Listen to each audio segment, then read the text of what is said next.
let me talk you through this. What we're doing is we're looking at the local government elections, just a broad outline of local government structures and the kind of extent of the elections that will be going on. And then we'll have a look at the EU. And in the case of the EU, I'll also look at some of the individual constituencies and talk a bit about interesting news points and what have you. Okay, to let us, this is not now working. Just bear, yeah, we're okay now. We know the polling day is 7 a.m. to 10 p.m. on the 24th. Count will commence on the 25th. Posters have, as you know, can be erected now from the 24th, Wednesday the 24th. Election spending period dates from March 20th, and there are spending limits on the local and Euro elections, which we'll talk about later on. In the case of the local elections, the spending limits, you'll see them there, vary from area to area, from 13,000 to 1150 to 975, depending on the population of the individual area that we're, the individual constituencies that we're dealing with there. The total poll the last time out, just to give us some measure of things, was 1,700,020. That was in 2014. The percentage poll there was 51.7%. And generally, I would anticipate that the poll will be a bit higher this time, because I think the local government elections are probably a bit more interesting this time than they were last time.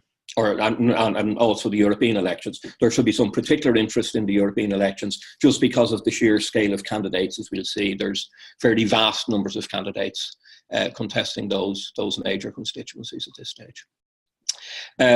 Last time we had over 2,000 candidates contesting 949 seats, and the number of seats remains the same for this time. We don't yet know the number of candidates because nominations haven't closed for another couple of days. There is something that is significant, and that is that there's been very major changes to a lot of the local government constituencies, to constituency boundaries, and a reduction in constituency size, not less than 5 and not more than 7 seats. That was a terms of reference instruction given to the referendum commission, or to the boundary commission, the local constituencies boundary commission rather. Last time there were some constituencies went up to 10 seats, but the terms of reference this time given was that they have to be not less than 5 and not more than 7. So that will affect a number of constituencies, and there were major changes. So when we're trying to compare results from last time, you need to bear that in your mind. Just to give you some idea of the scale of it, there are 26 county councils with 765 seats.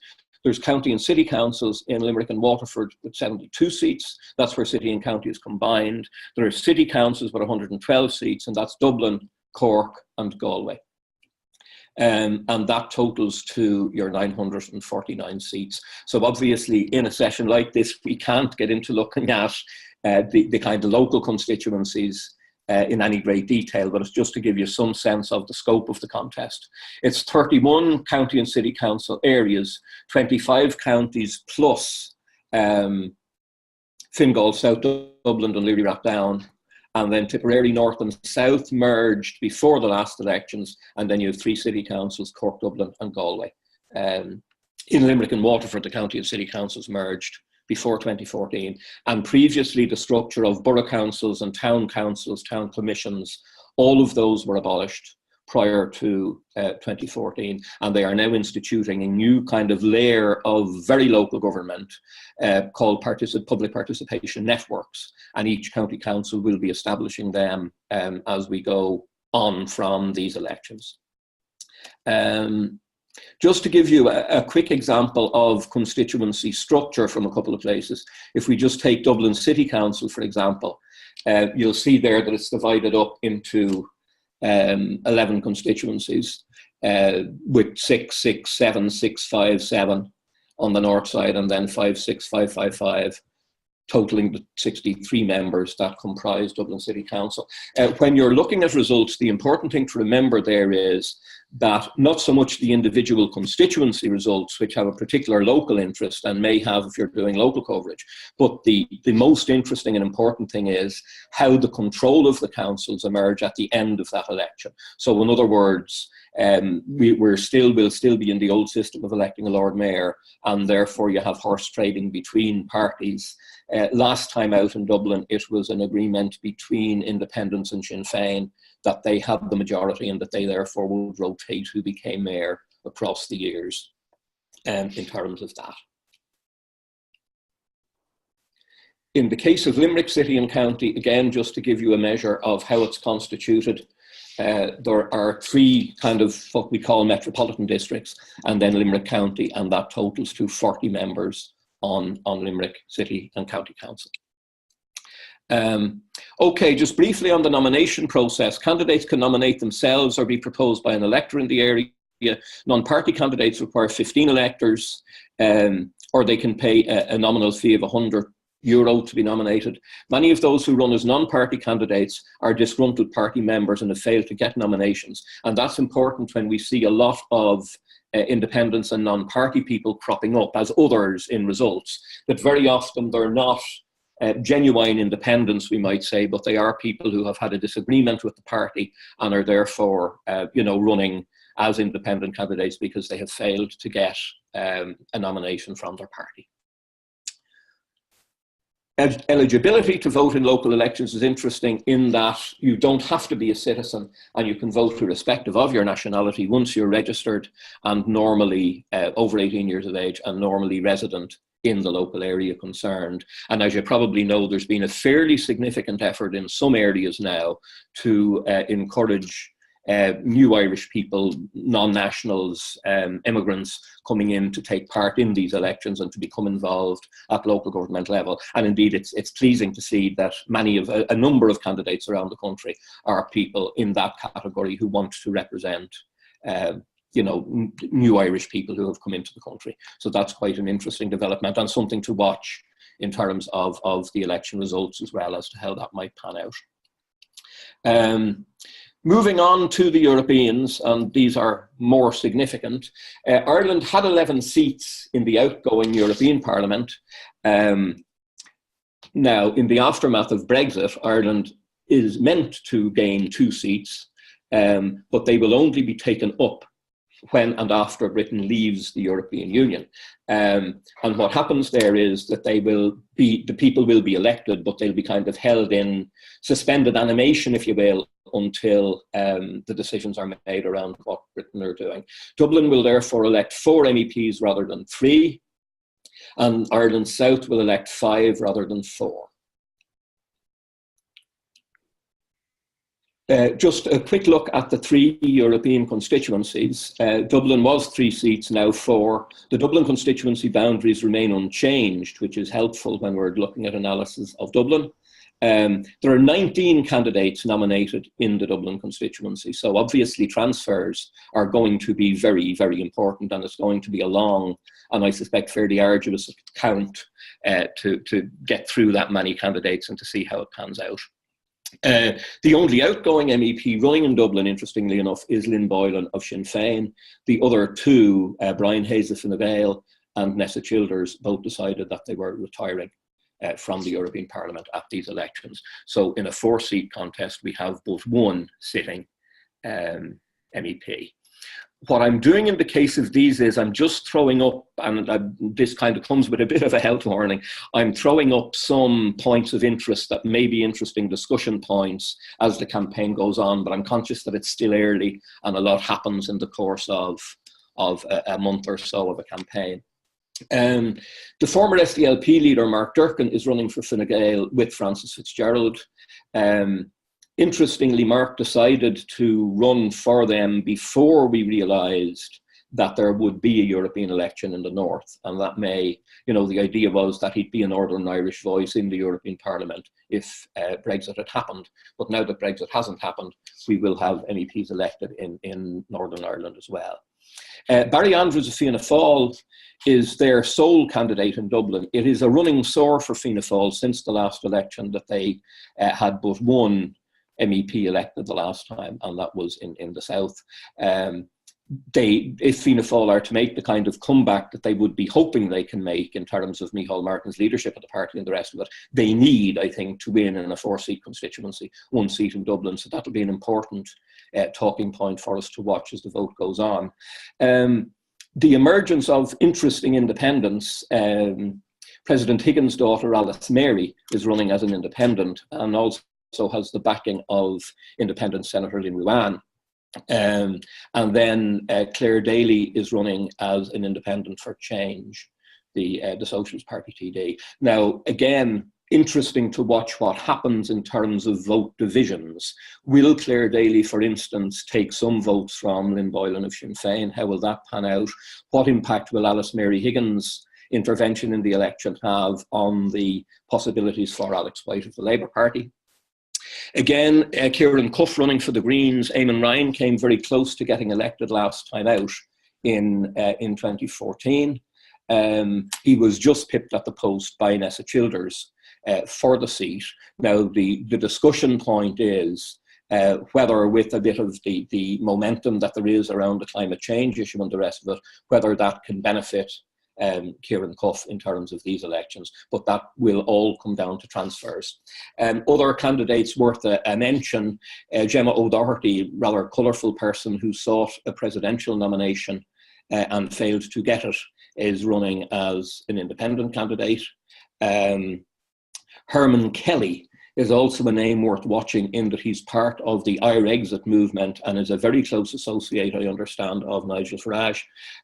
So that's just another point to watch in terms of what kind of momentum that anti-European vote may have in terms of this election. And then, as I said, Lynn Boylan is the sitting MEP and did well in the last election, but allowing that the Sinn Féin vote didn't do well in the presidential, there are questions there as to how that vote will hold up and how they'll perform. So there are just some talking points that may be of interest to you when you're covering the Euro elections. Moving on to the Midlands Northwest, 4 seats, 17 candidates contesting. This constituency is 13 counties. It's a rather unwieldy geographical area from Leitrim to Monaghan to Donegal, right across to Longford, Westmeath. Sitting MEPs contesting there are Mairead McGuinness of Fine Gael and Luke Ming Flanagan, and independent, and Matt Carthy of Sinn Féin. Again, interesting to see what will happen there in terms of, how that's likely to pan out. The belief would be that Mairead McGuinness is probably likely to hold her seat. Would be hard to unseat either Ming Flanagan or Matt Carthy based on the kind of numbers of votes they got last time out. Marion Harkin was the 4th person there, the independent, and she has decided to retire. So if we move on to talking points there, the big one to watch, I suppose, is Peter Casey, the former presidential candidate who was runner-up to Michael D. Higgins in the presidency. And the question there is, where can he take a vote from? If Fianna Fáil are to win a seat, they'll take Marion Harkin's seat, we'd assume, if they're going to win a seat there. So where is the space for Peter Casey? Could he unseat, either Matt Carthy or Ming Flanagan? That seems a hard job based on the level of votes they got last time out. Can Brendan Smith or Anne Rabbitte, and the favourite there in the Fianna Fáil ticket would be Brendan Smith, but again, can Fianna Fáil manage to take a seat there, and what impact might Peter Casey have on their prospects? And then you may get into a situation of who goes out first and what way votes transfer, because with the number of candidates there are running there, it will all come down to transfers and who stays in and who goes out, and at what point and what order people are eliminated in. And we'll talk a bit more about that in the later session today. Will Ming Flanagan's vote hold up? The last time there were major issues like the bogs, the turf cutting, there was stuff like that that isn't so much there at the moment. So I don't know. Some people have been critical, and as part of the campaign discussion is how active was Ming in the Parliament. He's defending his record. Other people are attacking him, saying he wasn't that active. But they're issues that we have to wait and see how they pan out. Michael O'Dowd, who is a brother of Fergus O'Dowd, the Fine Gael TD, and a brother of Neil O'Dowd, who is the renowned American publisher, Irish-American publisher. He's flying the flag for Anua, which is that party that was founded by Lucinda Creighton and hasn't really done very much since. Fidel Mahili-Eames is an independent who was formerly Fine Gael, and again comes from the West, and it'd be interesting to see you know, how she performs or whether she's any impact on the vote at all. Moving on then to the final one, Ireland South, again, was 4 seats, now 5, with, again, the 5th person holding and won't take their seat until the Brits make up their mind about what they're doing. There are 23 candidates contesting there across 12 counties, and there's some change of boundary there in that Laois Offaly was in the other constituency last time, but it has moved into the South, Ireland South this time. The sitting MEPs there contesting are Deirdre Clune of Fine Gael, Sean Kelly of Fine Gael, and Leonie Riada of Sinn Féin. And again, the one who's stepping out there is Brian Crowley of Fianna Fáil, who is retiring. Now, he got a most enormous vote over the last 3 or 4 European elections. He topped the poll, and he usually was elected on the first count. So the Fianna Fáil vote there and his presence there was very significant. So it will be interesting to see how that pans out in terms of how Fianna Fáil do in the new context. The question is, will Fine Gael hold both of their seats? How will Billy Kelleher of Fianna Fáil perform? They would be hoping to do very well and to, you know, hold most of the vote that Crowley had, but that depends. It's hard to predict what will happen there. Leonie Riada of Sinn Féin, who did very well in the last European elections in the South, did very poorly in the presidential election.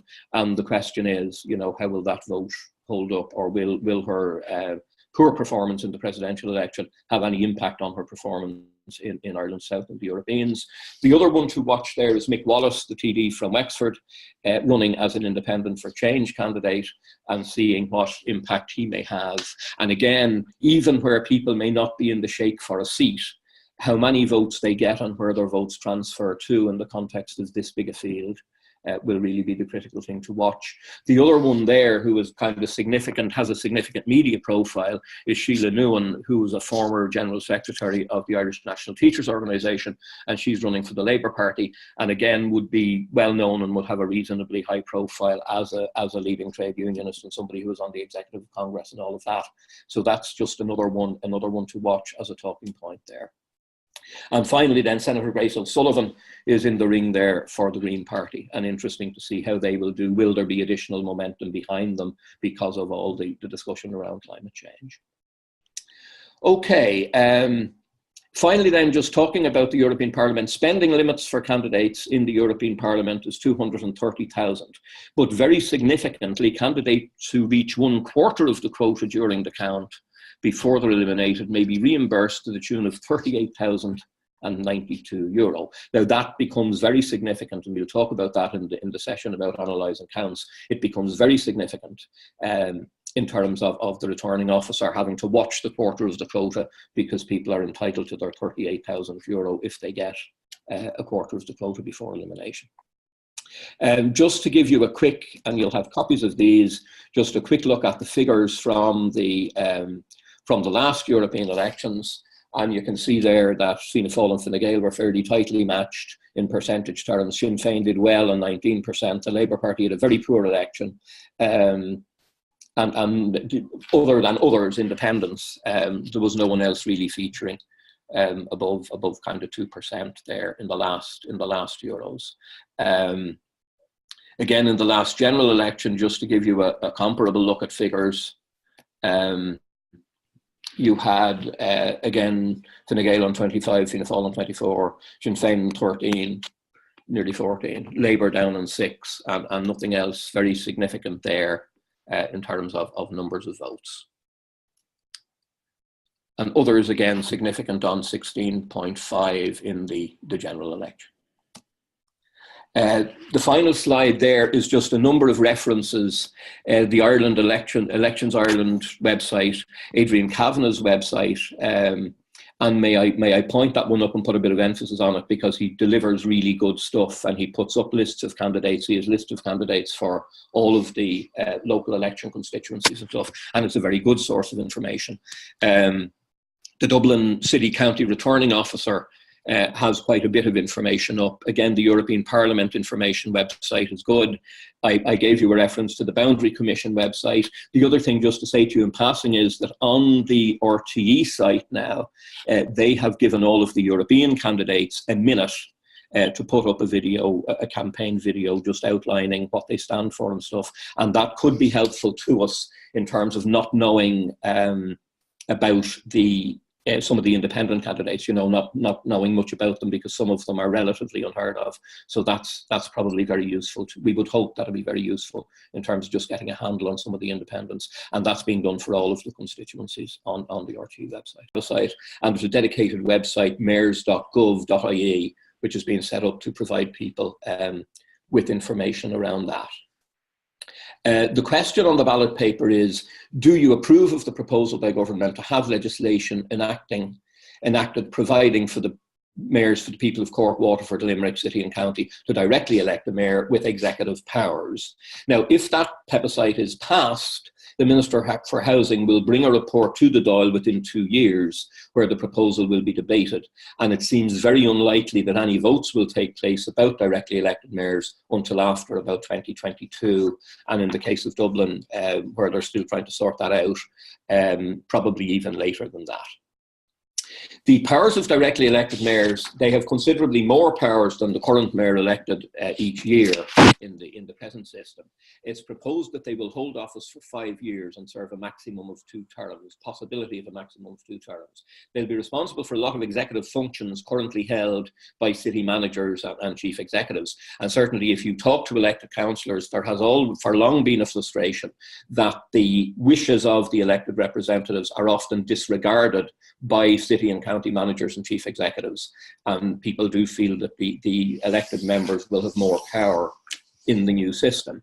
It's proposed that the new mayors will receive a salary of the order of 135,000 a year. They'll also be allowed to appoint 2 advisors. So it's estimated that the overall running of the office in each case would be somewhere between 313,000 and 450,000.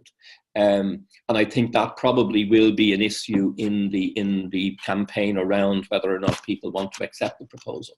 It's also argued that a directly elected mayor will be more accountable to people and will increase awareness of local government. The government is actively supporting the proposal, and it's not yet clear to what extent there will be, you know, organised opposition to it. Certainly some councillors have expressed views that they are opposed to it. One point of debate is the likely disadvantage of having a single elected individual with that many increased powers as against the collective power in the hands of the council. The other question is, might such a system lead to celebrity type candidates spending a lot of money on election campaigns? And in the old system, the honour of being mayor has traditionally gone to long-serving and hard-working community-based members of the council. So moving away from that, there will be some points of discussion around that for anyone who's covering it in relation to those three areas. Finally and briefly, just on the divorce referendum that is being proposed, it will ease the restriction and remove the minimum waiting period from the Constitution. So the minimum waiting period as laid down in the Constitution at present is 4 years, that a couple have to be estranged they have to spend 4 years apart of the previous 5 years. And the proposal reduce that to 2 years, but it will no longer be written into the Constitution. It will now become a matter for legislation. The Constitution, as currently, requires the 4-year provision to be reduced to 2. But what it will do effectively is it will take any waiting time reference out of the Constitution entirely, which is the significance of that change. Okay, if people have questions, if you can send them to us, we'll have a look at them and do our best to answer them. And at that stage, I'll move on and hand over to Andrea. Thank you very much.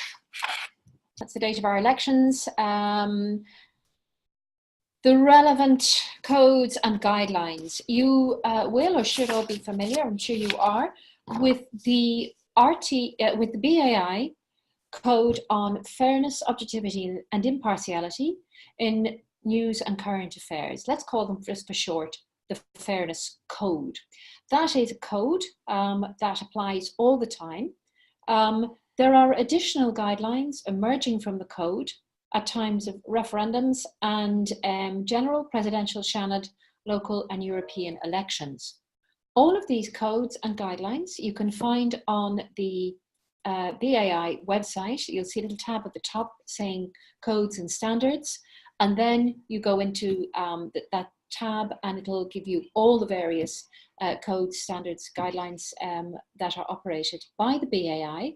My tip is that when you go into the BAI Code on Fairness and Objectivity, there's an accompanying document called the BAI Code on Fairness, Objectivity and Impartiality Guidance Notes.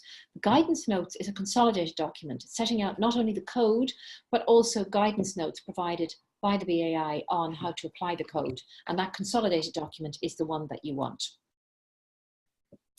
The local elections take place on the 24th of May. Polling times are between 7 in the morning and 10 o'clock at night, 7 to 2200 hours. The moratorium, which we'll talk about later in this presentation, applies from 1400 hours, 2 p.m. on the day before the election, 23rd May, until the polls close at 10 o'clock on the 24th of May.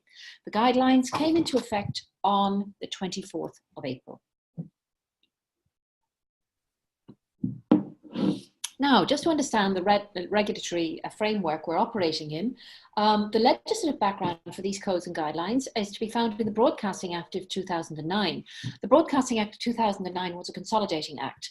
These rules applied beforehand, indeed they'd applied in broad terms since the 1970s, since the early 1970s, but they were consolidated and restated by the Broadcasting Act 2009, which set up or effectively renamed the regulatory authority as the Broadcasting Authority of Ireland. Before that, it had been the BCI, the Broadcasting Commission of Ireland. And before that, it had been the IRTC, the Irish Radio and Television Commission.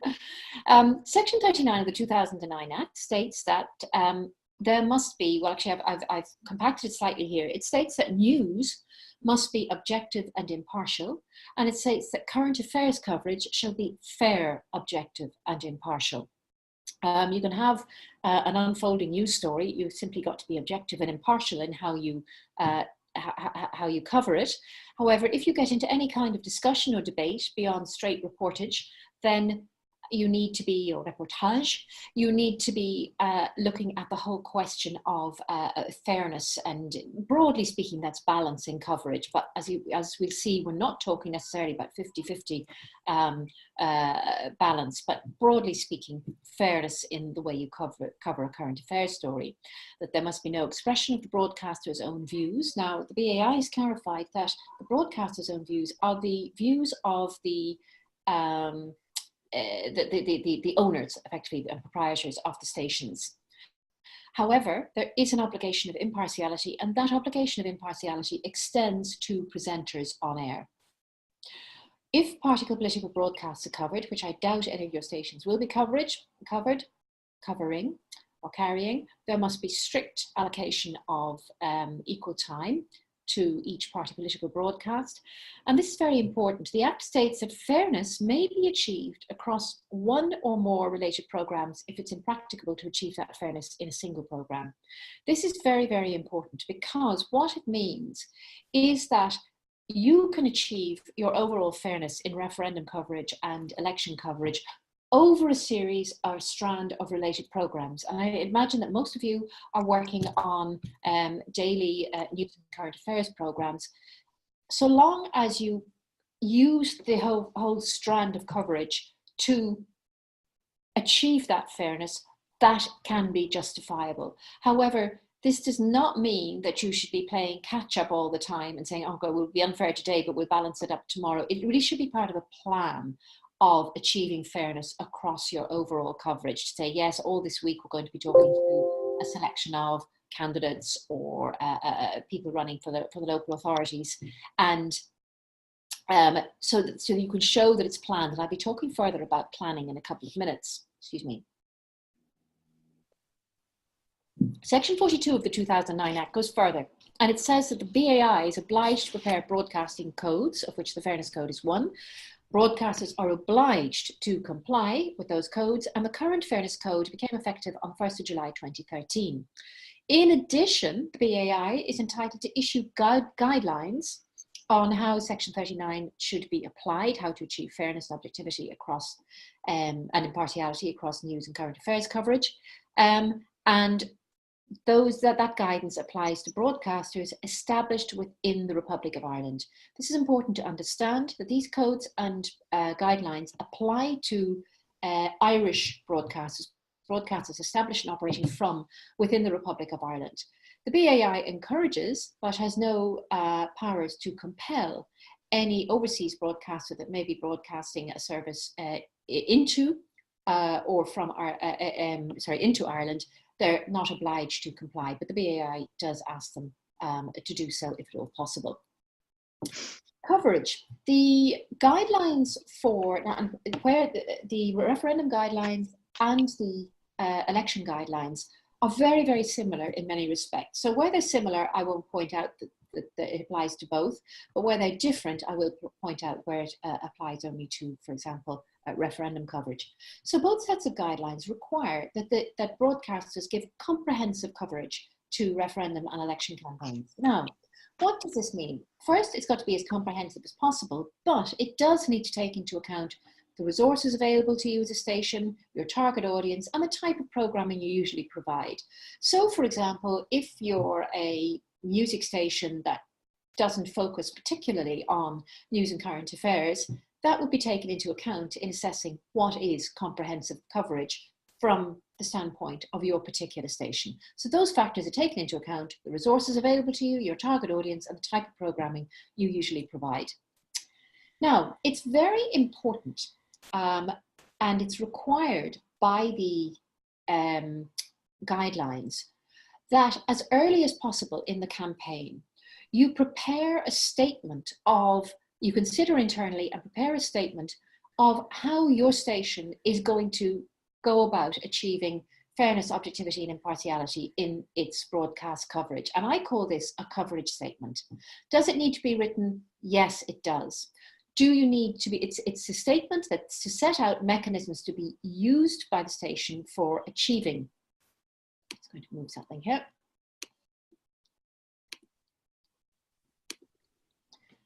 For achieving fairness.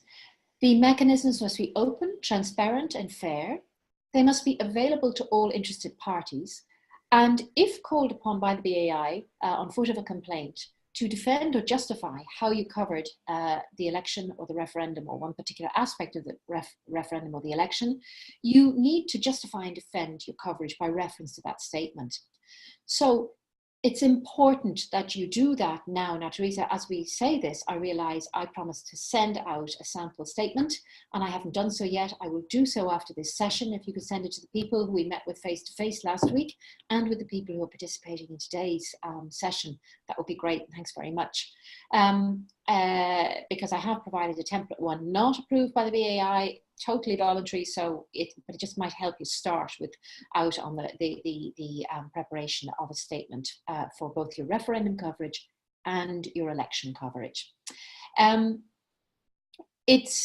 Do you need to make it available on your website, for example? I know, Simon, we've discussed this, and as a practicing broadcaster, you have the view, which I would summarize as don't draw them on you. If you put it on the website, you're probably partly inviting them to make complaints that you're not sticking to your coverage statement. However, if anybody asks for it, you should make it available. If the BAI asks for it, if a candidate asks for it, if a political party asks for it, you must supply it to them.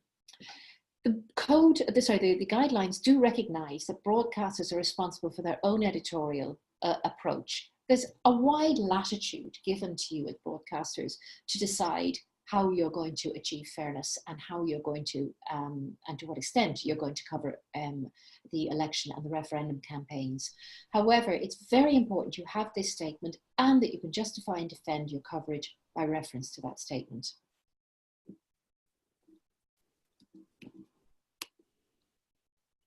This is a referendum-specific guideline. The referendum, over the last few referendums, some people say referenda, I'm not a Latin scholar, I don't know which is correct. Over the last few campaigns, the BAI has moved more and more towards a position where it encourages broadcasters to represent a diversity of views. There was a case arising actually from the divorce referendum held in 1995, and it reached the Supreme Court in 1998. It was called the Coughlin against BCC, Broadcasting Complaints Commission. And at the time, that it was found that the way RTE allocated party political broadcast time to the referendum interests had effectively been unfair, that there were 40 minutes in total allocated towards pro-divorce referendum and 10 minutes against. Now, why that worked out is irrelevant for our purposes here. They also found that otherwise RTE's coverage has been fair overall. But arising from this and the High Court and the Supreme Court judgment there arose a mistaken impression and perception that the only way of achieving fairness was what I call like a ping pong match of bouncing a yes statement and a no statement backwards and forwards across the studio, of allocating absolutely specific 50-50 equal time to views on both sides of the referendum, which wasn't necessarily serving the listening public in terms of educating and informing the public as to how they can, to enable them to form a view as to how they'd vote on the day of the referendum. Increasingly, the BAI has been encouraging broadcasters to achieve fairness by reference to a diversity of views. So, for example, you could have interviews with people who've been affected by the issues in the referendum, affected in this case by the marriage referendum, affected by the non-availability of divorce before 5 years. There is actually a provision, and I have to admit, I only realised this today, there's an aspect of the referendum that also deals with allowing people whose Irish marriages have been dissolved by way of a divorce obtained in another jurisdiction, to allow for them to remarry in Ireland on foot of that foreign divorce. Today I was looking at the Referendum Commission website, and I'd encourage you to do it as well, because it is informative. The rules on recognition of foreign divorces are quite complex, but the position at the moment under the Constitution is that even if your divorce has been granted, I'll give you an example. Let's call her Imelda married, and this was based on a real life scenario that somebody told me about today.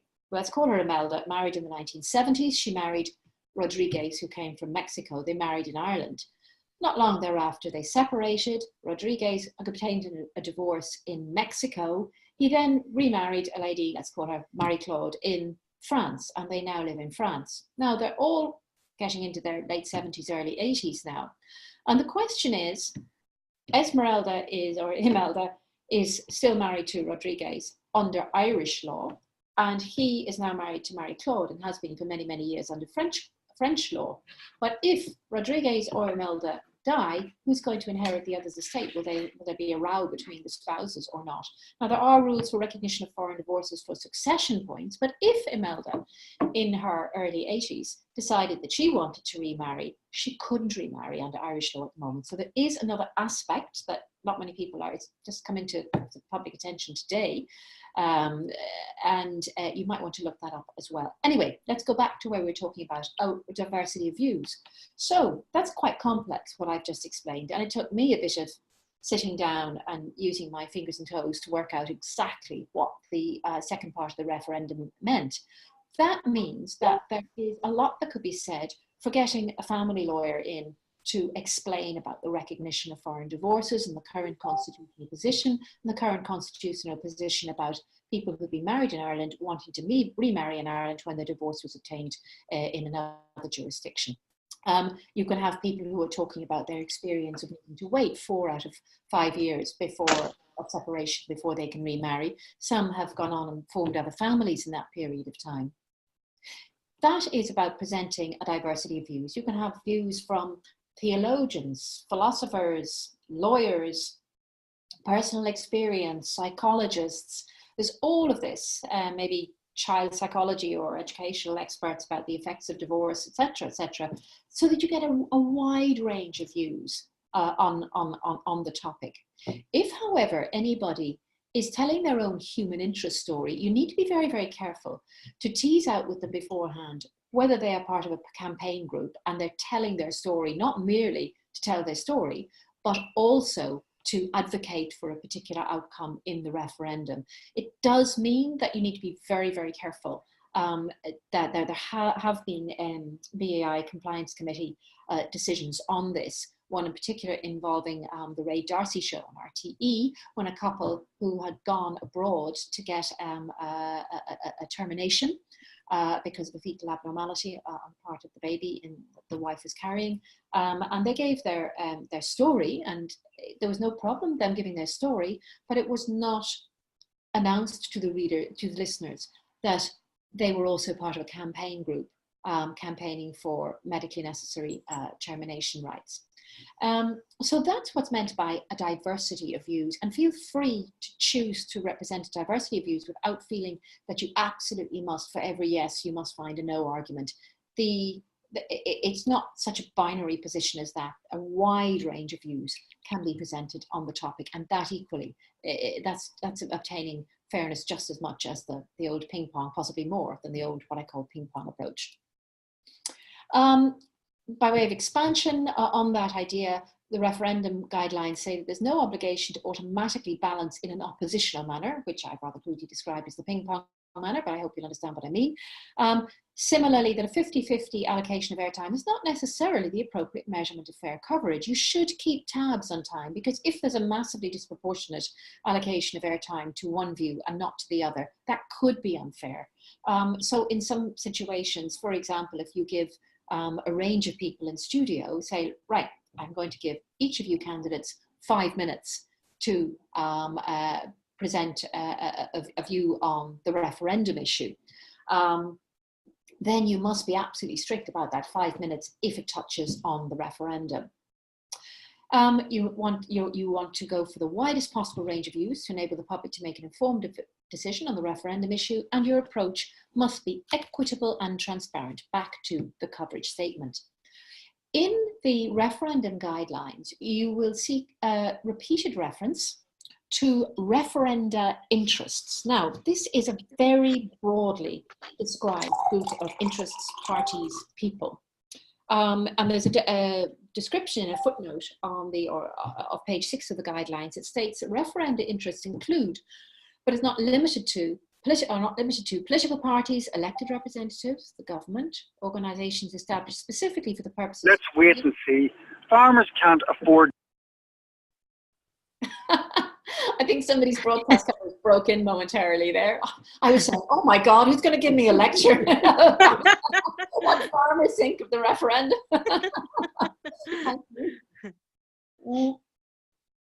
Now, established specifically for the purpose of campaigning during referenda, individuals, including those holding or formerly holding a public office, campaigning for a particular outcome to a referendum or referenda, as well as existing social and civil society groups engaging in a campaign in respect of referenda. You'll probably want to read that through again yourselves, but bottom line, it means anybody who has any attachment or interest in promoting one outcome or another in the referendum can be counted as a referenda interest. I'm just going to check something coming up in the I'm blaming Eddie.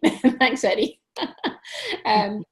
Now, equally in the election guidelines, you come across this idea of election interest, which is almost identical. It includes, but is not limited to, political parties, elected representatives, the government, organisations established specifically for the purposes of campaigning during an election, individuals, including those holding or formerly holding, because those former holders of public office can be very influential, individuals campaigning for a particular outcome to an election, as well as existing social and civil society groups engaging in a campaign in respect of the election. If anybody has any election preference or adherence or publicly stated position, and they're going on air with a view to advancing that, then they are an election interest.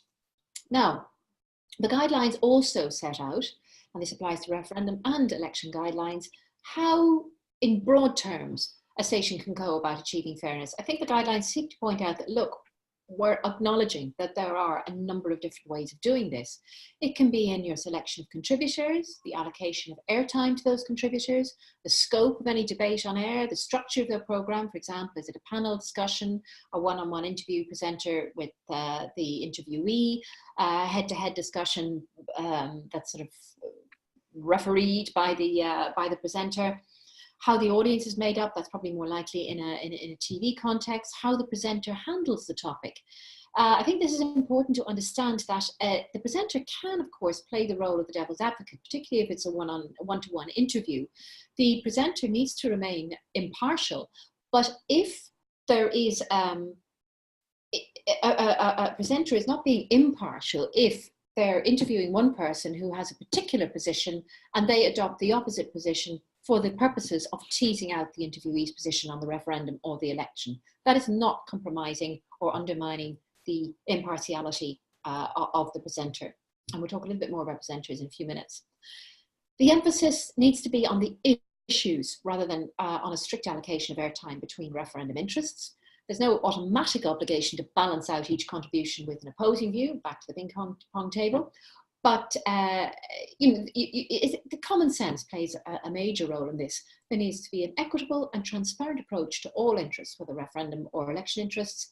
And critical examination of referenda interests is not necessarily unfair, i.e. pushing somebody very, very hard on their point of view if they're advocating a case for a particular position in a referendum is not necessarily unfair, because referenda are about particular issues rather than individuals.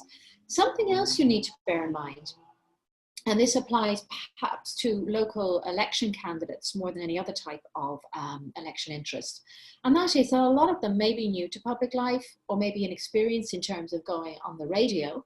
And they may, in a panel discussion or a group discussion on air, they may be not so experienced about pushing their point of view forward. And some effort to make sure that they get a fair say and a fair moment in front of the mic is important as well.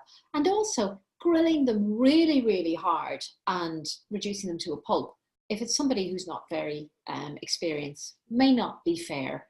So once again, that's a sense,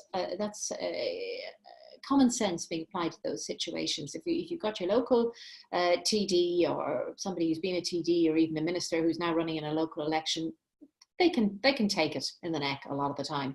But somebody who's never been on air or hasn't run for public office before may not be as robust on air, and don't undermine their message and what they want to put forward to the electorate by giving them such a hard grilling that it reduces them to a pulp, and it's not fair on them. They're only starting out.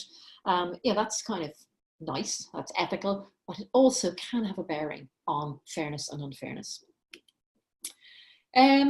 So the overall, based on what we've just been talking about, the overall approach to achieving fairness, and objectivity, impartiality in the coverage is governed by your coverage statement, is governed by having in place, and I think most of you will have this, but make sure you do, a systematic monitoring and recording system of your program planning, what we're planning to do today, what contributors we've invited on, the airtime allocated to them, and what invitations we've extended, even when they have even if they don't want to come on air. Now, I know, Simon, you have a lovely story. We won't go into it in detail now just because this is a slightly different way of presenting, but I know it involves a courier coming away with the sounds of gunshots ringing in his ear when he tried to serve an invitation from RTE to an independent councillor who lived in the wilds of Wicklow, who had no interest whatsoever in going on RTE but was running nonetheless. That was possibly going further than might normally be expected in the line of duty, but gunshots apart, it is good from your own point of view that if somebody comes in and says, I haven't had my chance to go on radio and you've been unfair to me, if you can pull out the list and say, look, here's 4 texts, 4 emails, 3 phone calls made to you on the following dates, the following times, you cannot say that we didn't offer you an opportunity to come on air. Common sense judgment, you all have it, feel free to use it and apply it. And above all, this is not a precise science. Your editorial, the most important thing to be in a position to do is to defend, by reference to your coverage statement, by reference to the facts and figures that you've had, that you've got an approach that is defensible in the face of challenge or complaint. And once more, Simon, I'll defer to your experience, where I know you have told a story and given advice in the past, that actually, Simon, come and say your memo bit. Come and say your memo bit. Yeah, the advice that I've offered is sometimes if you know you're doing something that is going to cause trouble, and as a program producer, I was always in favor of there being an element of causing trouble and challenging people and you know, pushing frontiers. But if you're going to do something like that, sometimes it's worth writing the defense memo before you broadcast the piece. So anticipating that, you know, nasty business will hit fans as a result of what you've done, and then simply sitting down and saying, okay, if we're going ahead with this, how are we going to defend it? And how are we going to defend it against whatever challenge may arise? And that sometimes just makes a difference and can be worth doing to kind of solve the problem before it arises. Thank you. So I think it's best to hear that advice straight from the horse's mouth, because he's been there, as you have all been.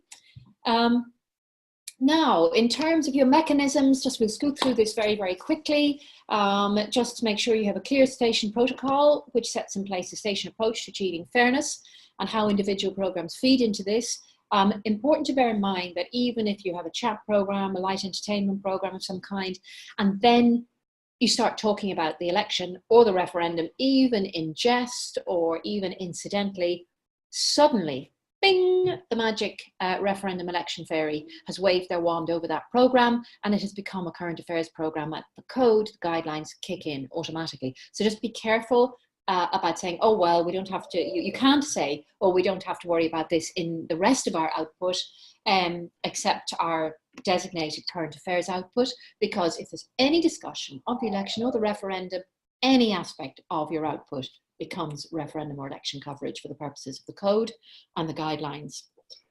My advice, based on sort of vicarious experience through talking to stations, is to designate a manager with overall responsibility for monitoring the station output. Establish a data capture system to monitor airtime given to and offered to candidates, parties and relevant referendum interests. Some people have talked about having two big when they have the local elections, they have one whiteboard, and they've added a whiteboard per election, per referendum, but also make sure that that data, if you're wiping your whiteboard every day, make sure that data is captured somewhere else in a central location or database where you can retrieve it if you need it. Establish a clear and simple protocol for data input. Ensure everybody is familiar with the data input system. Ensure that there's a feedback mechanism to program producers if an adjustment is required in their programs. The BAI in the guidelines recognize that some adjustment may be required as your election coverage progresses. Larger stations, I would suggest you consider establishing a senior management consultative forum, maybe comprising your news editor, your program controller, and maybe your chief executive once a week or twice a week during the campaign, just to make sure that if any checks and balances are required across your range of related programming, you can build those into your coverage as you go along. Yes, we've dealt with central database. Now, conflicts of interest. It's very, very important to discuss this internally, and to a large extent, this is a question for your station managers, because to a large extent, it's going to be governed by your respective contracts of employment. Presenters may not, must not advocate a vote for or against any referendum outcome or any election candidate on air. Presenters need to be very, very careful about their off-air activity. For example, print journalism, whether in national or local newspapers, or indeed their social media activity, which could be perceived, if they express a particularly partisan view, as undermining their impartiality on air. Say, for example, a complainant is saying, look, that presenter, Sean, has been unfair. Sorry, no Sean of today, just a general Sean. That presenter has been unfair to me, or he or she, he's partisan. The BAI may have regards to, for example, your on-air, your social media activity. If there's any evident link between what you've been saying on your social media and you've allowed it to spill over into your on-air activity. So some broadcasters may decide, and I'm aware some stations rather, do this. They just say to their presenters and their senior producers, shut it online for the duration of the campaign. We don't want to hear anything about the campaign. I'm just resetting this for another 15 minutes. We don't want to hear anything from you about the election or the referendum in print journalism or on social media until the election or the referendum campaign is over. Be very, very careful. If any of you are tempted because you've got a mate running in the local election and he wants you to voice a YouTube video for him because he knows your voice is well known in the locality, people do favors for their friends like this. Don't do it. If you're a producer or if you are a presenter, anybody who is, or particularly if you're a presenter, that's not stated in the guidelines. It's my practical advice, because the chances of people recognizing your voice and perceiving you as being partisan in your views, supporting one candidate over another, that could create the impression of or the perception of a conflict of interest. If somebody is running in a local election, they should come off air. If somebody is actively campaigning, or feels that they must actively campaign on the divorce referendum, they must come off air for the duration. Sometimes advertisers, you occasionally have advertisers, particularly in regional stations. An advertiser may also be the owner of a local business and he or she will have their name read out every day. I've only come across this once where a local supermarket was owned by, let's call him Pat Doyle supermarket on Main Street. And my advice to the station in question was to just take off Pat Doyle's name from the programme sponsorship for the duration. It happened to be their regular news and current affairs show, and say supermarket, Super Value on Main Street, or the supermarket on Main Street is sponsoring this programme, just to avoid. And another thing is satire. If you're doing satire or joke programmes, and remember, any exposure is better than no exposure. That could affect the impartiality and fairness of your coverage. The role of presenters, we've covered most of these points. Panel discussions, make sure all candidates get a fair opportunity to participate. Don't let one hog the airtime. Watch the time allocation and don't let the interview run over the allocated time, or certainly not dramatically over the allocated time. Facilitate a fair opportunity to discuss referendum topics. But your producers should be vigilant and prompt you when necessary to go down, to stop a particular line of questioning or say, look, wrap this up because it's been going on too long. Presenters and other high-profile station personnel should avoid campaigning activity privately or otherwise during the election campaign, and watch what you do on social media. Recommended you stay impartial online as well as on air, or else stay off online social media entirely. Opinion polls, very important, and the guidelines are very specific and directional on this. Opinion polls, if you refer to opinion polls, you must provide to the listeners the date of the poll, state who carried out the poll, who commissioned and paid for it, and the number of people polled. This is really, really important. You can't say, well, opinion polls indicate. You must say the date, who commissioned it, who carried it out, who commissioned and paid for it, and the number of people polled. Also, the opinion poll will probably come in with a press release from whoever organised the poll saying this is what the poll shows. This does not preclude you from analysing the poll yourself and seeing A, is that actually what the poll shows? And B, is there anything else the poll shows that you could usefully point out to your listeners? You're entitled to do that. Indeed, one could argue that responsible journalism would require that you do that. The Fairness Code, policies and protocols, just be aware that in-house you already should have, under the Fairness Code, in-house written protocols for secret filming and doorstepping, sourcing on-air material from social media, and managing conflicts of interest. Templates for these are available through the Learning Waves seminar programme. Additional steps, the guidelines require that additional steps be taken during referendum and election campaign coverage to ensure that on-air references to social media are accurate, fair, objective, and impartial. You need to be able to demonstrate that in addition to your usual protocol about sourcing on-air material from social media, that you take extra steps to make sure that the public isn't going to be misinformed by information you get from social media that could affect how they vote. That's a repeat of the same, or saying in a slightly different way. I've also already mentioned entertainment slots and satire, party political broadcasts. The 2009 Act says that nothing in Section 39, 1A or B prevents a broadcaster from transmitting party political broadcasts, provided they don't give unfair preference to any political party. Usually it is only RT and TG4 as public service broadcasters who cover party political broadcasts. You're not obliged to cover them, and most non-PSB stations don't carry them. Referendum Commission announcements. They must be carried if the Referendum Commission requests you to do so, and carrying an advertisement by the Referendum Commission does not breach the no political advertisements rule, which I'm going to talk about in a moment. And do look at the Referendum Commission website. It does contain very, very useful, impartial information about the referendum. Advertisements. Section 41 of the Broadcasting Authority Act precludes and prohibits the broadcasting of any advertisement which is, and this is my underlining, either directed towards a political end or which has any relation to an industrial dispute. Now, what is an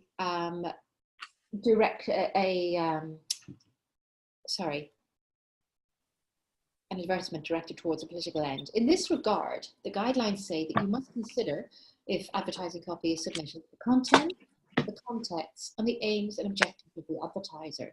If you have any belief or view or perception that a particular advertisement is intended or could in any way affect the outcome of either the referendum or somebody's candidature as a local election candidate or as an MEP, then it is probably a political advertisement, even if it's masquerading as a public meeting about family breakdown in Ireland, even if it's masquerading as elder care in Ireland or in your locality. And we've seen a lot of these posters, certainly in Dublin. Suddenly before a local election campaign, you see a rash of posters going up where local councillors and election candidates or proposed election candidates are organising all sorts of public meetings about all sorts of things. If you do carry the notice for that public meeting, I think don't carry it if it's in any way sponsored or associated with a local councillor. Some of you may have community notices slots, and just bear this in mind, that a community notice could amount to an advertisement and you must consider the content, the context, and the aims and objectives of the advertiser. If the aims and objectives of the advertiser is to get their name out there to the electorate, it's probably a political advertisement. And be alert for no advertisements for political ends may be broadcast. Community notices can be advertisements. Be alert for requests and on-air mentions. If people are phoning in requests that, I'm wishing so-and-so good luck in the election, don't carry it. People can't do that during the election, or you can't broadcast it during the election. Watch out for sponsorship programs that might amount to political advertising. A number of your stations will probably cover web advertisements, online advertisements. Now, the political advertising ban doesn't extend to your station's non-broadcast activities. However, if you carry political advertisements on your website, take great care to be able to show that carrying those ads on your website has not in any way influenced your on-air coverage of candidates or the referendum. That's very, very important. Now, we're nearly there on this presentation. The moratorium precludes broadcasters from covering any content, including breaking news stories, that are intended or likely to influence or manipulate voter decisions. Now, this can be a bit tricky. I've come across situations where people have asked me about, for example, there was one where it was very, very unfortunate that a local election candidate had been involved in a very serious car crash in the locality. Just the day before the election. Now, on the one hand, it was a breaking news story, and on the other hand, the likelihood of a sympathy vote was quite massive. That is a very tricky one, and I'm not sure that how it actually could be covered. I think you could certainly say a local man has been involved in a serious car accident, or you might say local man, Tommy Mullen, has been involved in it. He's been named as Tommy Mullen, but don't say that he's Tommy Mullen, who happens to be a candidate in the local election. It can be very tricky. Hard cases don't necessarily make good precedents. But just bear in mind, consider the breaking news story from the viewpoint of whether it's likely to influence or manipulate voter decisions.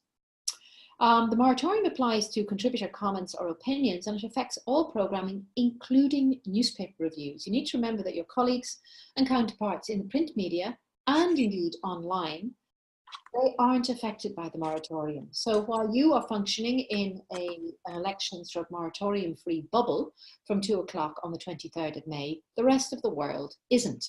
And you need to bear that in mind, and artificial though it may appear, or perhaps nonsensical though it may appear to you, and I'm not saying whether it's nonsensical or not, I just know you may feel like that, you are obliged to broadcast in that bubble from 2 o'clock until the polls close on at 10 o'clock on the 24th of May.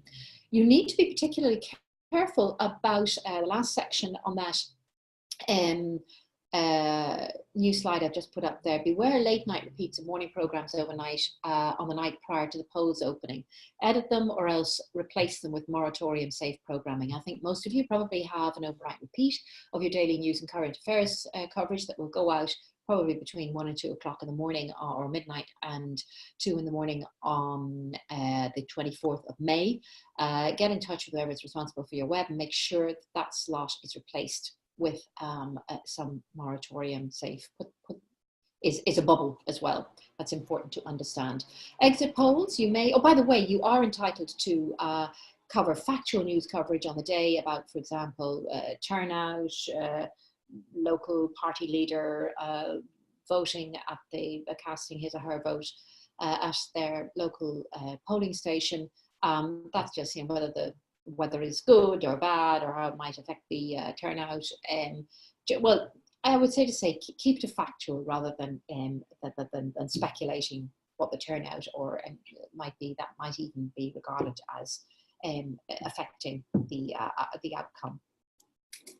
Exit polls. You can carry out exit polls. Now remember the local what do you call it? Person who does the count? County registrar? Returning officer. Returning officer. Senior moment. The returning officer has jurisdiction effectively over the locality where the count is taking place. And sorry, I'm getting exit polls and the count mixed up. I'm going to break them back. The presiding officer is the person in the polling station. Thank you. I'm glad we have our political hand right. The presiding officer is the person I wanted to mention. The presiding officer is charged with the orderly conduct of the election at their polling station, of the vote at their polling station. This means that they do have the right to say to people clustering around outside the polling station, look, I require that you stand 50 meters away, that you don't poll people just at the door, that you don't interfere with people coming in and out of the polling station. They do have the right to do that.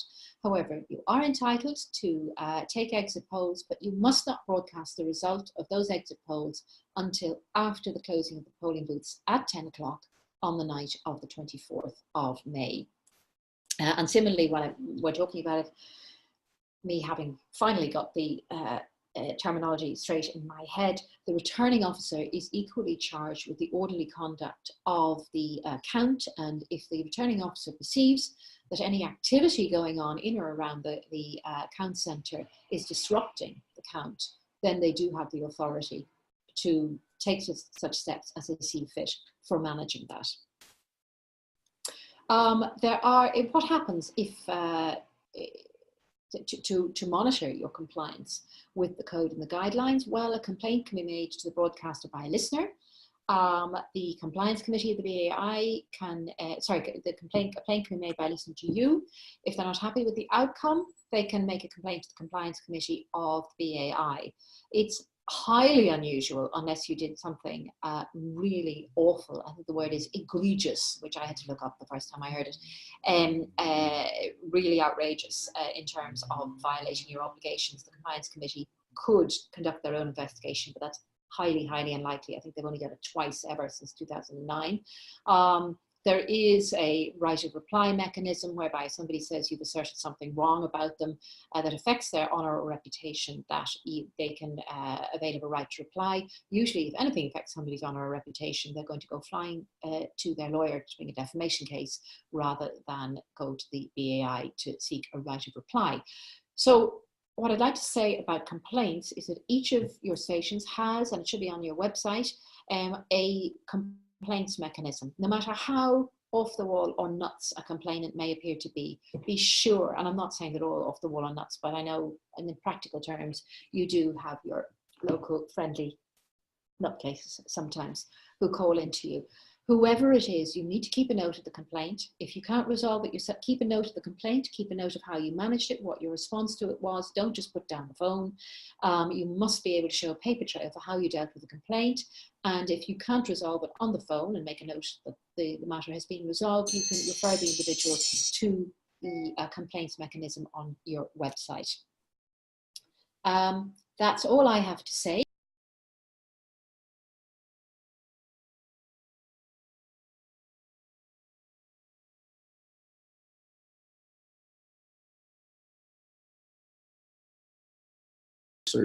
In terms of understanding the count process, and also for some of the stuff that I would hope you will be doing with voters in terms of explaining to people how the system works and encouraging people to vote and what have you in the couple of elections we have.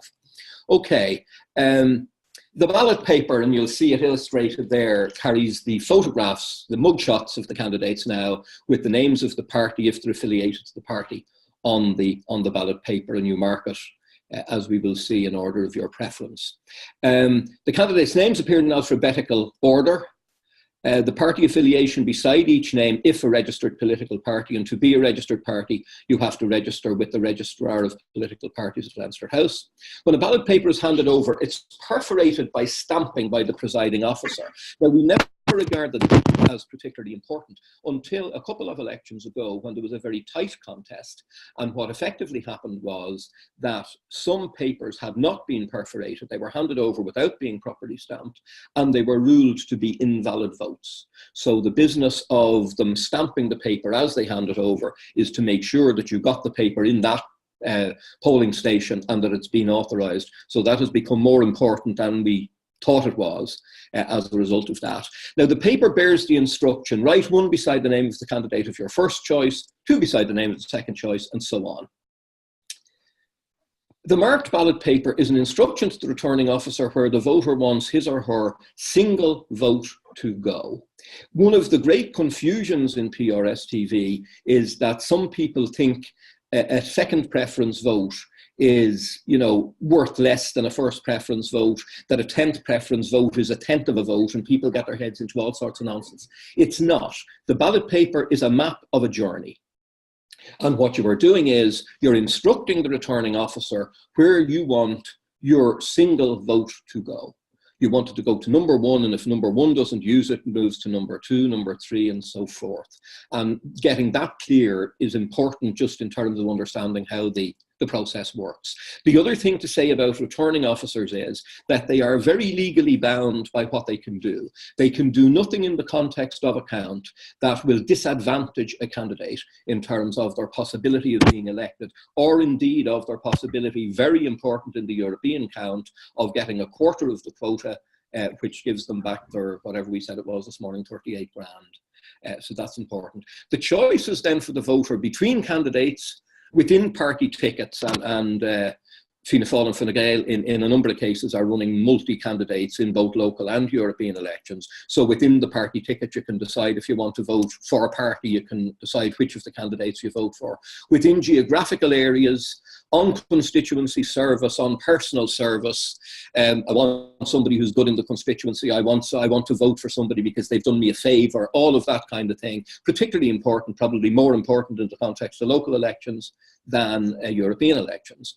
The use of protest votes and single issue votes. And again, within that, you can decide that you want to use your vote possibly as a protester on a single issue, say a hospital candidate running in an area or something like that, and you're fairly convinced they won't get elected, so you can show your support by giving them number one in the relatively certain knowledge that your vote will move on and that it'll go to whoever your second or third preference is. That's what we call the concept of the effective vote. That it's not about where your number one goes or where your number two goes, it's where will your vote ultimately wind up. And we'll talk about that more when we come to look at specific results and figures in a few minutes. The danger is misjudging the performance and the final outcome. So I decide, for argument's sake, that there's an independent candidate running on an issue of, housing, and I decide I want to support them to make a statement about housing or water charges or whatever the case might be, that I want to support them, but that effectively I want my vote to go to, the Labour Party because that's who I vote for or whoever. There is a danger that you can misjudge performance and the person you give your number one to may be elected, and that means your vote doesn't move on. So that's the danger in making those kind of judgments. The other thing is that there's an importance attaching to first preference votes in that if there's a close count and an equality of votes in a count, the person with the highest first preference will go through if there's a tie. On the issue of refund of expenses, reaching a quarter of the quota up to 38,000 becomes very important, and that's a figure the returning officer will keep very much in mind, and we'll talk about that in a minute when we get to talking about the quota. Candidates' deposits no longer exist. The practice of watching and noting preferences shown on the ballot paper during the sorting and verification is the tally. The tally is a fairly uniquely Irish practice in terms of how we run PRSTV. The most important thing to say to you about the tally is it's very useful, sometimes very accurate, but it has no official standing. So it's very important if we're reporting that we say we're reporting on tallies and that we don't allow a confusion to arise between the tally and the actual count. Tallies have no official standing, they're just a mechanism that we use to estimate things. Very often tallies on the first count results are accurate. On lower counts, it's harder to get good tallies. They're not as strong on the lower preferences. Check the level of organisation of the tally from the start and any mixed boxes. One of the things over producing elections over a fair period of time and working accounts, I have seen reporters make serious predictions based on partial tallies and then having to go back on air in an hour's time and say, whoops, what I told you last time is entirely wrong. So for example, to think about the European elections, if we take Mick Wallace in Wexford, running for Europe, if you're looking at a partial tally, that is the boxes from Wexford, you may come away with the view that he's going to sweep in if you don't take account of the geographical factor, that's his Dáil base. So that kind of thing is really important when we're looking at tallies and being careful not to make unduly sweeping predictions until we know that they're well founded. I'm saying that they're not on the basis of unrepresentative tallies. Just be careful, because we hate the idea of saying something and having to go back on air and correct it, because it damages our credibility, and we all like to hang on to our credibility. There is a photograph of people hanging over the barriers, watching the papers and marking during a tally. And you'll see there the way in which you have a ballot paper in your man's hand and he's ticking off votes for various candidates to measure the level of tally. And that's what tally people do. They have a copy of a list of names in that kind of form, and they tick boxes and cross off the number of votes each person is getting, and then they feed it into the tally system. So that's how the tally effectively works. Reporting tally figures. Get a good read as best you can of the information available from a range of different tally men and tally women. Important to say to you here that there is something that can happen at a count, and it is that tally people can be very emotionally engaged with the process because they've generally been involved in the election campaign for the candidate. And sometimes, if early on in a count things are not going well for the candidate, what may happen is that they go into a bit of denial and that they won't, read the information and say, look, we look like we're really in trouble here. They'll be holding out hope. So to get a range of different opinions probably helps in terms of that. Comparing your figures from different sources and making judgments yourself on what you think might happen based on your own knowledge of the areas. There's often agreed tallies now at cooperation between the parties, and sometimes computerized tallies, which can be very useful, because if you're kind to the tally people, and it's wise to establish a good relationship early in account with the senior tally people, they will often make printouts of counts available and stuff, which is very useful, particularly if you're doing live coverage or you're feeding, live internet material or whatever, that if you're doing that kind of stuff and it's an ongoing coverage, the best information we can get as soon as we can get it is very important, and tally people are very good about doing that for us. Reporting on tallies. The boxes are marked by polling stations, so we know what areas they come from, which is important to keep an eye on the geographical thing. The number of boxes open is a figure, but the most important figure is the percentage of boxes open. Because if I say there are 50 boxes open, and we don't know what percentage of boxes that is, it doesn't tell us much. If I say this tally is based on 90% of boxes, well, then the people receiving the information can say, well, 90%, that's pretty solid in terms of where it's going, unless there's a very definite geographical position for one of the candidates that may change that, but you have to factor that kind of thing in. What areas do the boxes come from? Are they urban? Are they rural? Are they the base of candidates, taking into account geographical factors, other local factors, home base of candidate, Dáil constituency or local constituency, all of those kind of factors when we're taking it in. The other thing to say to you is that the more information you have on any count you're doing in terms of a bit of constituency profile and knowing who's there and knowing what the issues are and having followed the campaign is all useful stuff on election day when you're trying to make sense of why a count is going in the particular way it is. Election counts can be long and hard work, and I show you a man having a little 40 winks for himself, but you will notice that he has a transistor radio on his knee, so he clearly is not somebody of the digital age, but although he's having a nap, he's still following what's going on around the rest of the country or whatever. I just liked him when I came across him. Figures to know and watch when we're reporting results. And again, often in the case of, say, a panel of number crunchers back in studio, I have often heard them being very critical of reporters because the reporter doesn't give them the particular figures they need to make sense of it. So understanding the figures to some degree is very useful. The electorate is the number of people registered to vote. The total poll is the number of votes cast. Spoiled votes or invalid papers are taken out. And the TVP, the total valid poll, is the total poll minus the spoiled papers or invalid papers. That's where somebody doesn't give a clear indication of where they want the vote to go. The returning officer looks at the vote and he says, I can't determine here, there's 2 number 1s or 2 number 2s, and he can't determine where the vote goes, or they scribble something on the ballot paper which invalidates the vote. The quota we will come back to in a moment and explain it for you. The percentage turnout, and I suggest bringing a small calculator or a phone with you when you're doing that, just in order to be able to calculate the turnout. Usually the returning officer won't give you that figure, but I'll show you it's easy enough to calculate it. I'll show you that in a minute. The quota. The quota is the most important thing in PRS TV. The number of votes, the number of seats in PRS TV entails a quota. Okay, the number of votes that guarantee election. So the quota is effectively like a finishing line, although some people will be elected without reaching it. And it's calculated as follows. The total number of valid votes divided by the number of seats plus 1, and then you add on 1 vote. So for example, if the total valid poll is 40,000, and we are dividing by 4 plus 1 is 5, it equals 8,000. Now you will notice that the quota is not 8,000, the quota is 8,001. The reason the quota is 8,001 is, were the quota to remain at 8,000, it would be possible for 5 people to attain a quota of 8,000, which would mean that we had 5 people elected but only 4 seats for them to sit in, which wouldn't work for us at all. So that is the reason why we have the addition of the 1. So it's the total valid poll divided by the number of seats plus 1, and then we add 1 to the total figure.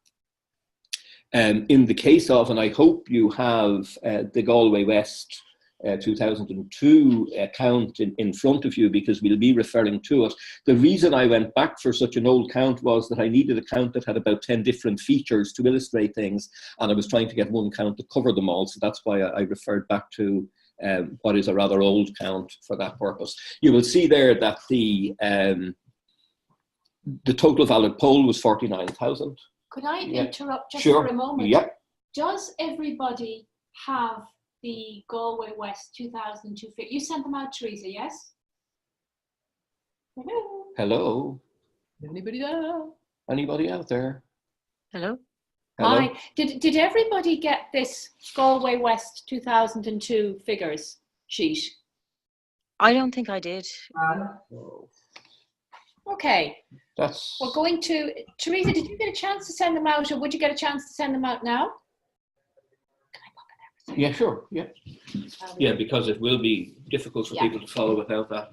Just want to make sure that there is this Galway West 2002 sheet. Oh, I see there's some comments coming in. So let's see how we do. Yes. Sorry, I'm a blah, blah, blah. Cleana, what's your email? Okay. cleanod@gmail.com. Can I go out of this and go into my Gmail? Yeah, absolutely. And see if it hold the screen and see if you get it, because I think everybody else has it. Sean Okay. is popping it on to Cleana, and Sean has just sent it to everyone. Excellent. Well done, thank you. Very So impressed if by you the can, activities of our participants here to solve a problem. if you can, if you've got a printout, great. If not, if you can in some way split your screen or have a look at it, because you will want to keep looking at it while Simon does this explanation. Can someone pass it on to me? Tom at Tom Douglas is looking for it. Tom.Douglas, sorry Tom, you have to bear with me. I hope you're not going to quote GDPR at me. Tom.Douglas95@gmail.com. Maybe Sean, you could send it to Tom.Douglas95@gmail.com. Hazel has sent it to him. Okay, looking good. Okay, I see it. 2 moments while everybody gets it up in front of them.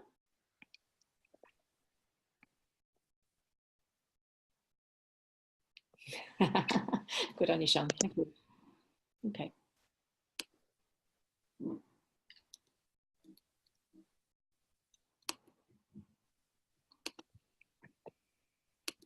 Okay, Simon, step back into the seat and do your voodoo.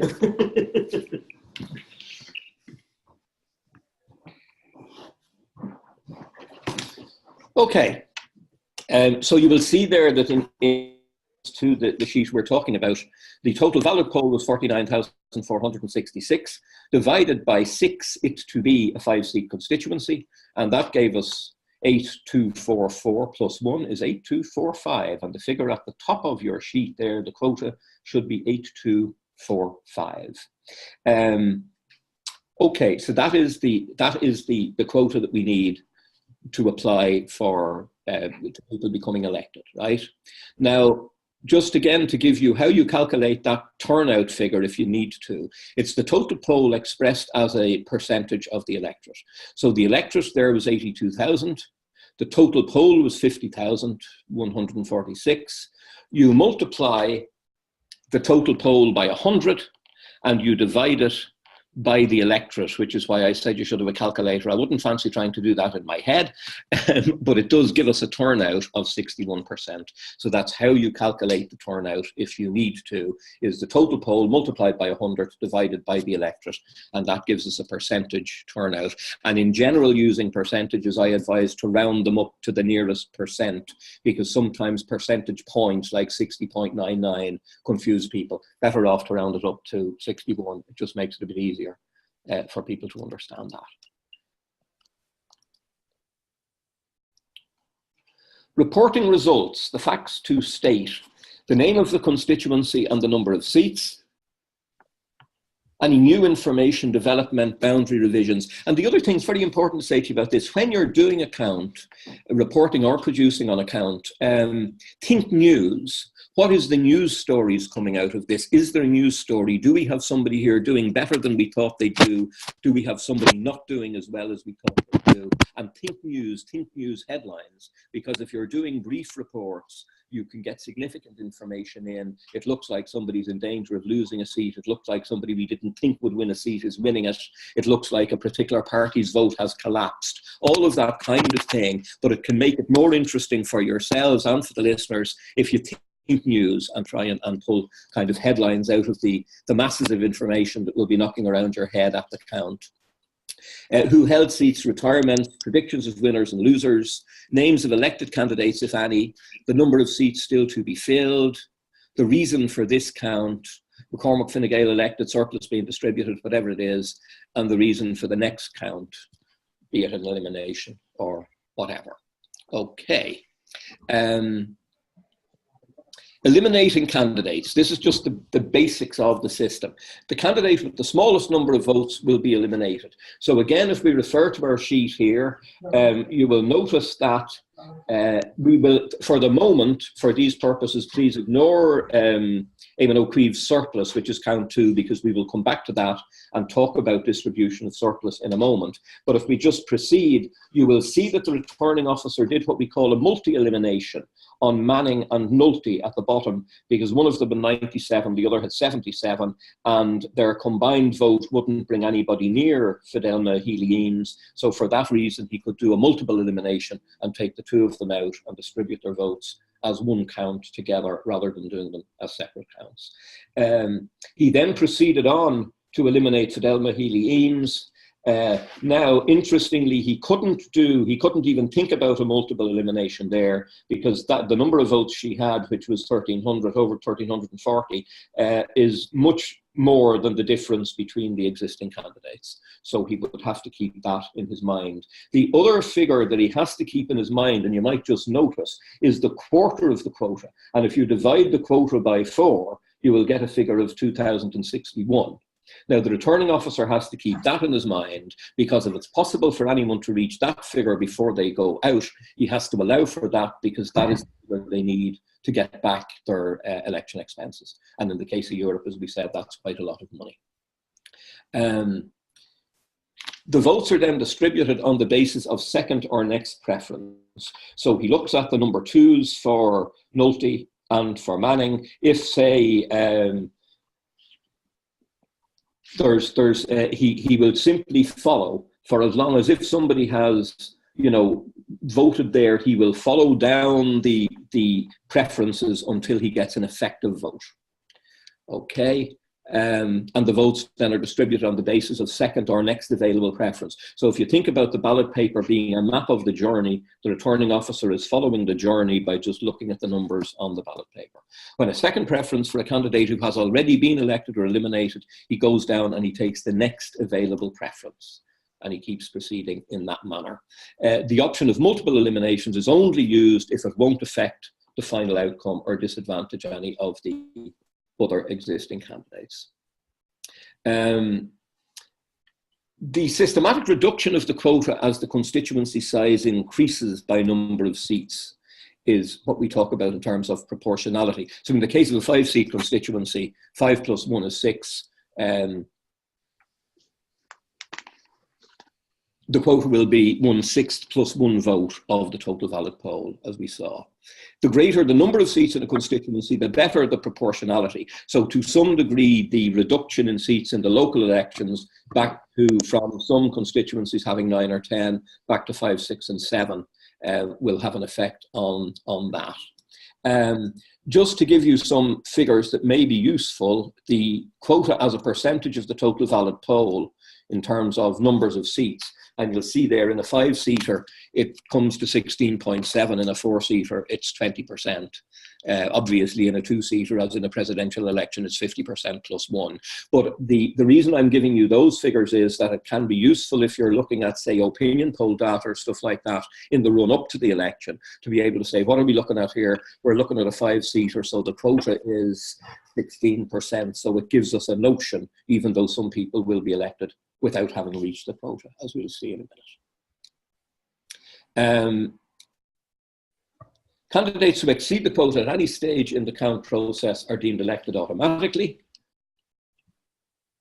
After the final count, candidates who have the highest vote among those remaining will be deemed elected even if they have not reached the quota. And if we hop along now to count 15 to the very end, we will see there that in the final stages there on the distribution of Higgins surplus, Noel Grealish was elected on 6,215 votes over Margaret Cox because he was the last person standing, so to speak. So he was elected 2,000 votes short of the quota. So that will frequently happen in that kind of context, where 2 seats are remaining in a 4-seater and 3 candidates remain. The top 2 will be deemed elected without having reached the quota. Just something else I want to refer to is the business of eliminations that you will see then as he goes through, that he eliminates Healy Eames, he then eliminates the next candidate McDowell, and so forth and so on. But what he will be careful about there is, and this is true when he comes to the elimination of Scallon and Callanan, he will be looking carefully there. He will eliminate Scallon, but he can't do a multiple elimination because Scallon's transfers can bring Callanan above the magic figure of 2,061. No, actually, he's on 2,200, so he's safe there. He eliminates Scanlon and then he eliminates Callan because Scanlon has already made his deposit, made his expenses back. Okay, we will have a look at the business of the distribution of surplus. The surplus is only distributed if it can result in the election of another candidate, or it can change the order of lower candidates. And if you just again can go and have a look at count number 6, Frank Fahey in count number 6 goes over the quota. He gets 8,318 votes, having got 198 votes given to him from MacDonald. It brings him over the quota, so he has a surplus of 73 votes. He's over the quota by 73 votes. And we look at that. He holds over that distribution of surplus because it can't affect the other candidates because there's more than 73 votes between them. So he holds that over until it becomes effective. If it could qualify a candidate for refund of expenses, otherwise the returning officer will proceed with the elimination of the remaining candidates with the lowest number of votes. When a candidate is elected on the first count, their surplus is distributed between the remaining candidates. This move is important. This is why I said we'd hold on to O'Keefe's surplus to talk about it until now, because there is a process for the first count that only applies to the first count. And the thing for us to remember as reporters or producers is that first count surpluses take a long time to distribute, and you'll see why in a moment. The distribution of the first count surplus is calculated by examining all of the second preference votes on the candidate's ballot paper. So in this example, all 9,947 of O'Keefe's votes are examined to determine what percentage of the 1,702 surplus go to each remaining candidate. If you take the quota away from O'Keefe's 9,947, the difference is 1,702 votes. If we didn't distribute the surplus, it would mean that those 1,702 people would effectively not get their vote used because O'Keefe doesn't need it, he has reached the quota. So in order for their vote to be effective, we have to distribute the surplus. And the way in which that's done is that the papers are sorted into parcels according to second preferences, and these are used to calculate the percentage share for each candidate. So we will try and simplify this. I know that some of this stuff is a bit difficult, but it's important just to understand the basis of how it's moved. And you'll see there ballot papers being moved about the place in bundles for that kind of first count process. So to try and simplify this for you, 40% of Eamon O'Keefe's second preferences went to Frank Fahey. Therefore, 40% of the surplus goes to Fahey, which is 676 votes. So we will see that what went to Fahey there in the second count is 676 votes. And on down the way for each candidate, they calculate what percentage of the vote went to that, of the second preference went to that candidate, and they calculate that as a percentage. Okay, in later counts, it's not done that way. In later counts, if you go to count 6, where Frank Fahey goes over by, he gets 198 votes on count 6 to put him over the quota. When they're distributing his surplus, all they do is they look at that parcel of 198 votes, the last votes received, and they distribute his surplus based on that. And you will see there in count 9, he had very few votes, but it will have been calculated on the same basis that the 73 votes were distributed down along the line in the 9th count. His surplus was 73 over the quota, and the votes were distributed. The reason they were distributed there was that there was less than 73 votes between the 2 remaining candidates, Lyons and McDonough, at that stage. One of them had 2,798 and the other was on 812. So there was only 14 votes between them. So for that reason, the returning officer had to distribute the surplus at that point because it could make a difference as to who went out next. Okay. Non-transferable votes are removed. The number of votes transferred for each remaining candidate is that percentage of the surplus. In later counts, only the last parcel of votes received by the elected candidate are examined, and that's what we saw there. So that gives you the basis of where we are. There is a process, which I'm not going to get into here because it is complicated, of physically transferring ballot papers and of taking a random sample of votes that will be transferred when you're transferring surplus, but you don't need to get your head into all of that for this purpose, because it is a bit complicated. The other thing, just to conclude, that I want to just make passing reference to is vote management.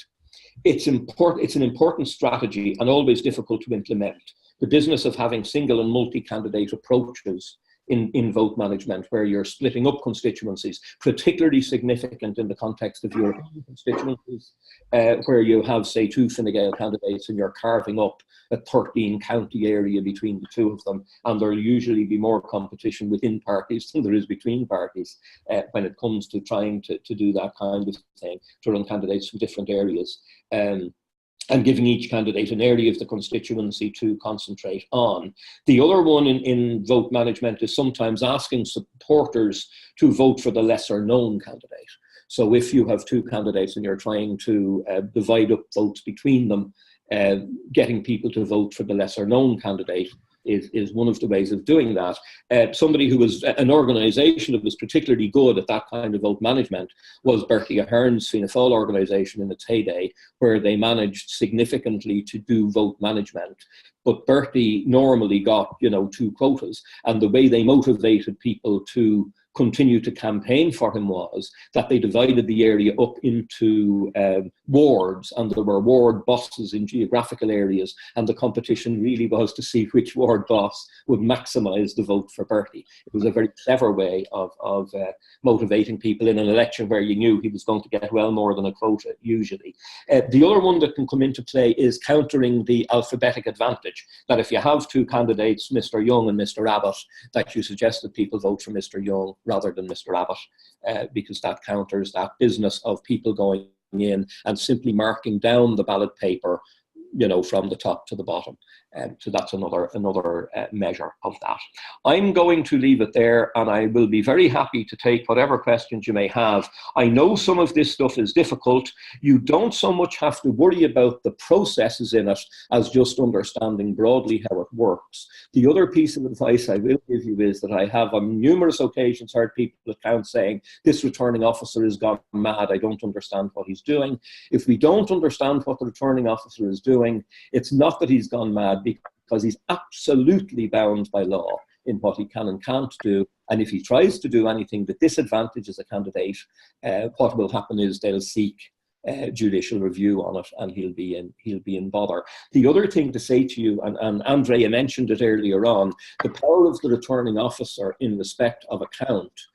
I was at a Dublin count some years ago, and somebody, a reporter who shall remain nameless from an outlet that shall remain nameless, crossed a barrier to look at ballot papers. And the returning officer felt it was an interference with the operation of the count, and he threatened that he would put all journalists out of the count unless people were very careful to observe his rules. And he does effectively have the power to do that. His obligation is to make sure that the count works and works effectively. And they have enormous power while the count is on. So be nice to them is the advice I'd give you. Even if you're not keen on them, be nice to them because they have that kind of power. The other thing I always say at the end of this is enjoy the election, because elections are great fun. Thanks. I'll come back a second. Do you want Thank to? you. Yeah, you take that one and I'll Okay. move into taking notes.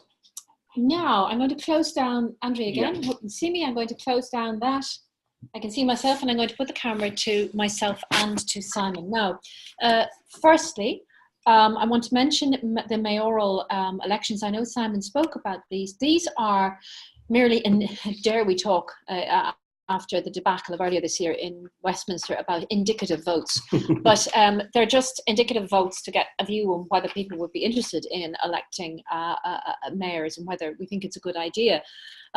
So the guidelines don't, strictly speaking, affect coverage of the mayoral plebiscite. However, you may well find yourselves talking about the guidelines to MEP candidates or local election candidates. That counts as airtime for local election candidates and MEP candidates.